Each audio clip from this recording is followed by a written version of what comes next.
All right, buckle up, everybody, because today we're going somewhere a little different.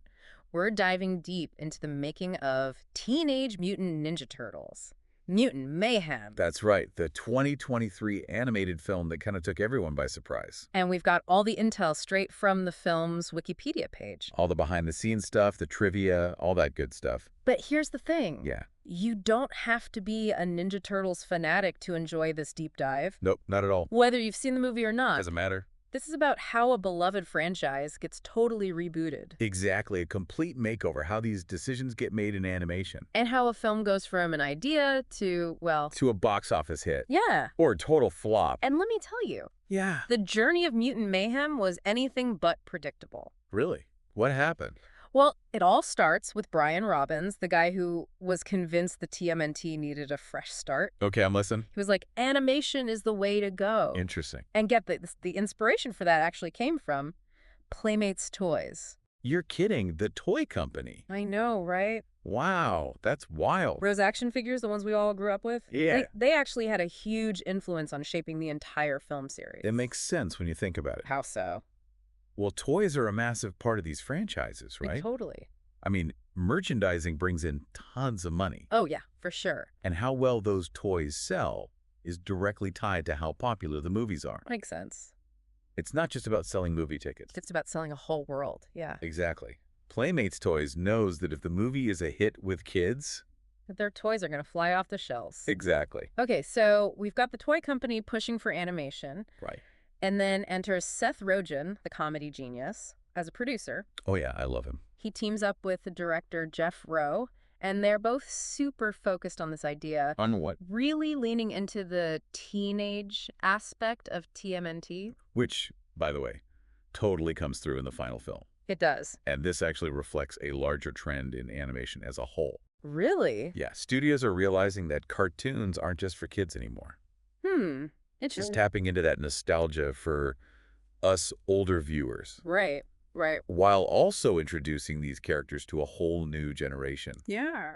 It's a brilliant strategy, really. And Mutant Mayhem proves that it works. Oh, it definitely does. But here's where things get really interesting. Okay, tell me more. This movie, are you ready for this? I'm on the edge of my seat. Went through a complete creative overhaul. What? Like a total rewrite. No way, with 4 months before it was supposed to hit theaters. 4 months. Isn't that cutting it a little close? You would think.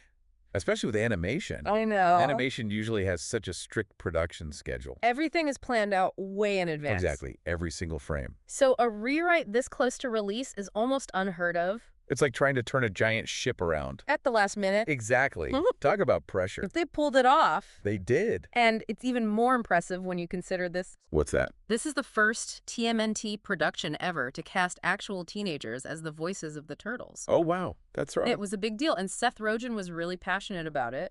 Makes sense. He always goes for authenticity. He wanted that genuine teenage energy, you know? And it makes a huge difference. It really does. You get something much more real and relatable. Instead of those, like, exaggerated cartoonish voices. Yeah, sometimes you hear an animation. This is like you're actually listening to teenagers hanging out. Even though they're, turtles. Yeah. That's amazing. But that brings us to one of the most visually striking things about Mutant Mayhem. What's that? The animation style. Oh, yeah, it's so unique. It's like watching a teenager's sketchbook come to life. And that was the whole point. Seriously. Think about most CGI animation. It's all about being smooth and polished and photorealistic. Right, exactly. But Mutant Mayhem throws all that out the window. It embraces those rough edges. The vibrant, almost chaotic lines and colors. It's like a moving illustration full of energy and personality. I read that movies like Into the Spider-Verse and Arcane were big inspirations. Oh, yeah, I've seen Into the Spider-Verse, loved it.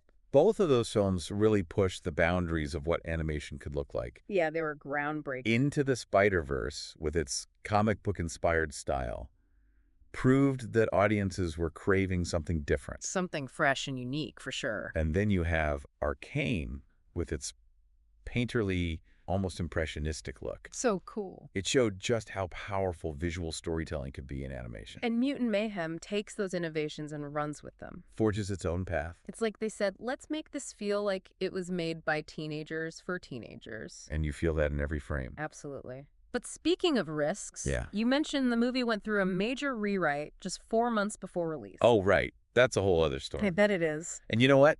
That's a perfect place to pick up in part 2 of our deep dive.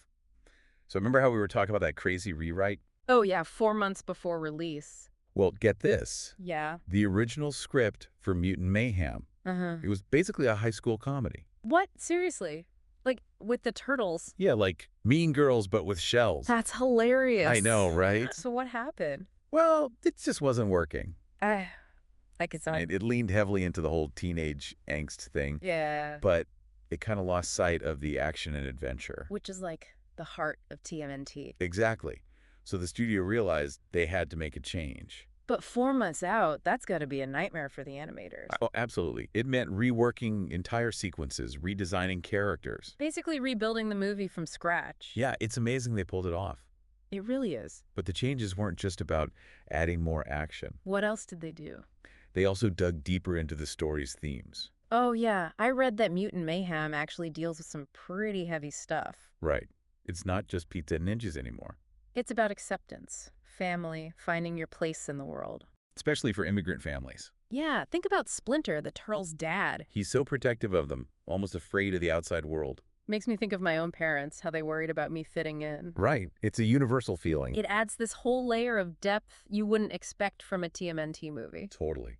But hey, the movie's not all doom and gloom. Oh, no, definitely not. The music is incredible. Yeah, the soundtrack is so good. You've got this dark, atmospheric score by Trent Reznor and Atticus Ross. Those are the guys who did the music for The Social Network. Right. They're known for their really intense, kind of unsettling music, So hearing it in a TMNT movie is pretty unexpected. to say the least. And then they mix that with this curated soundtrack of classic hip-hop. It's such a weird combination. But it works so well, It gives the movie this edgy, cool vibe. while still being fun and playful. It's like they're blending different worlds, different generations even. Totally. You've got kids discovering TMNT for the first time, jamming out to this awesome hip-hop. And then you've got parents who grew up with the Turtles, maybe listening to that same music back in the day. It's a really smart way to bridge that generational gap. Absolutely. And speaking of appealing to everyone, the movie was a hit with critics. Oh yeah, big time. A lot of people are calling it the best TMNT movie ever made. Which is pretty impressive, considering all this happened during the SAG-AFTRA strike. Wow, I didn't even realize that. Yeah, the cast couldn't promote the film as much as they normally would. So it had to rely solely on word of mouth. And the strength of the film itself. It really shows you how much people connected with it. It does. And get this, Right. this is just the beginning. What do you mean? Mutant Mayhem is just the tip of the iceberg. There's more. There's a sequel in the works, a TV series, even a video game, Wow. all set in the same universe. It seems like studios are all about building these massive interconnected franchises these days. I know, it's everywhere. It's a smart strategy, though. How so? Keep the audience hooked, expand the world of the story. And create tons of opportunities for merchandising. Exactly. But speaking of merchandising, Yeah. wasn't there something about a disagreement with Playmates toys during the development? Oh, you're right. I almost forgot about that. What happened? Well, this is where things get a little tricky. So Playmates Toys, the company that basically got this whole TMNT movie thing going, had some issues with the movie. Well, yeah, it seems like there was a bit of a power struggle going on. Really? What was the problem? It sounds like it was all about creative control, you know? Okay. Remember, Playmates really pushed for the animation style. Yeah, they wanted to make sure everything lined up with their vision. Exactly. They wanted to make sure it fit with their toys and the whole TMNT brand. Well, that makes sense. They have a lot riding on this. Oh, totally. And from what I've read, it sounds like there were some disagreements about the designs of some of the characters, Oh, really? Like who? especially the turtles themselves. Mm. Playmates wanted them to look a certain way, but the filmmakers had their own ideas. So it was like too many cooks in the kitchen. Pretty much. It can be tough to balance everyone's interests. The studio wants their say, the filmmakers have their vision, the toy company wants to protect their brand. It's a wonder anything gets made at all. I know, right? But you know what? In the end, they found a compromise. And the movie turned out amazing. Yeah, I'd say so. I gotta give it up for those teenage voice actors. They were phenomenal. They were incredible, weren't they? They brought so much energy and authenticity to those roles. It's like you're right there with them, experiencing everything firsthand. And that's what makes Mutant Mayhem so special, don't you think? Totally. It's not just a reboot. It's a total reimagining of TMNT for a new generation. It's got all the heart, the humor, the action. All the things that made us fall in love with those turtles in the first place. So we've covered a lot of ground here. The creative choices, the unique animation, the killer music, the deeper themes, even some behind-the-scenes drama. We really went deep. But why should all this matter to our listener? What's the big takeaway from all this? I think Mutant Mayhem proves that even the most beloved franchises can be totally reinvented. And still feel fresh and exciting. Exactly. It's a reminder that sometimes taking risks and pushing boundaries can lead to something really special. I love that. So to wrap things up, let me leave you with this. Okay, what is it? If Mutant Mayhem went all in on a teenage audience, what other classic franchise would you like to see rebooted with a specific generation in mind? That's a great question. Let us know your thoughts. Hit us up on social media and tell us what franchise you'd like to see reimagined. And until next time, keep diving deep, everybody. And remember, sometimes the most unexpected journeys lead to the greatest discoveries.